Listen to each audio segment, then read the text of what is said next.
అవి ఇచ్చే వరకు ఏ విధంగా క్రమంలో వస్తారో ఇచ్చేసిన తర్వాత అంతకంటే పట్టుదలతో రావాలి బడికి. కనీసం ఒక 10% విద్యార్థులైన ఎలాంటి పిల్లలు ఉంటున్నారంటే అవి వచ్చేదాకా వస్తున్నారు, తీసుకుంటున్నారు, జంప్ వెళ్ళిపోతున్నారు. అలాంటి వాటికి ఈ సంవత్సరం తావు లేకుండా గవర్నమెంట్ కూడా చాలా పగడ్బందీగా చేయబోతున్నారు. కాబట్టి ప్రతి ఒక్కళ్ళు కేవలం పుస్తకాలు తీసుకుంటే ఏమొస్తుంది నీకు, దాన్ని ఉపయోగించి చదువుకోవాలి కనుక వాటిని గమనించండి. నెక్స్ట్ రెండవది, ఈ రోజుకి ఒక ప్రత్యేకమైనటువంటి అంశం గవర్నమెంట్ వారు ఇచ్చారు, స్వర్ణాంధ్ర స్వచ్ఛాంధ్ర. షార్ట్ ఫామ్ లో మనకి ఎస్ఏ అని చెప్పి కూడా ఉన్నది.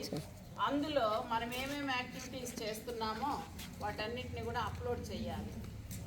దానిలో భాగంగా చిన్న ర్యాలీ కూడా ఏర్పాటు చేయాలి మనం. మరి పీడీ గారు ఇంకా కొద్దిమంది టీచర్స్ సహకారంతో కొద్దిగా అంత దూరం వరకు వెళ్ళి కొన్ని స్లోగన్స్ ఉన్నాయి పరిశుభ్రత మీద, స్వచ్ఛత మీద, వాటిని పలుకుతూ మీరు చెబుతూ మన చుట్టూ ఉన్నటువంటి వాళ్ళకి కూడా తెలియజేసి మళ్ళీ తిరిగి పాఠశాలలోకి వద్దురు. కానీ అది మరి పీడీ గారు ఇనిషియేషన్ తీసుకొని చేస్తారు టీచర్స్ సహకారంతో. అయితే ఈలోగా దానికి సంబంధించిన ఒక ప్రతిజ్ఞ ప్రతి సందర్భంలోనూ మనం చెప్పుకుంటున్నాం. ఆ ప్రతిజ్ఞని ఇప్పుడు చెప్పిస్తారు. చెప్పండి అందరూ ప్లెడ్జ్ లాగా చేపట్టండి. నేను నా పరిసరాల పరిశుభ్రత కొరకు ప్రతిరోజు కొంత సమయం కేటాయిస్తానని నా వంతు కృషిగా స్వచ్ఛత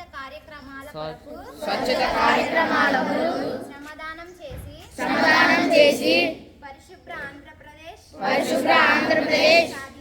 సాధించే సంకల్పానికి కట్టుబడి ఉంటానని ఈరోజు పరిశుభ్రత గురించి నేను వేసిన ఈ ముందడుగు ఆంధ్రప్రదేశ్ రాష్ట్రాన్ని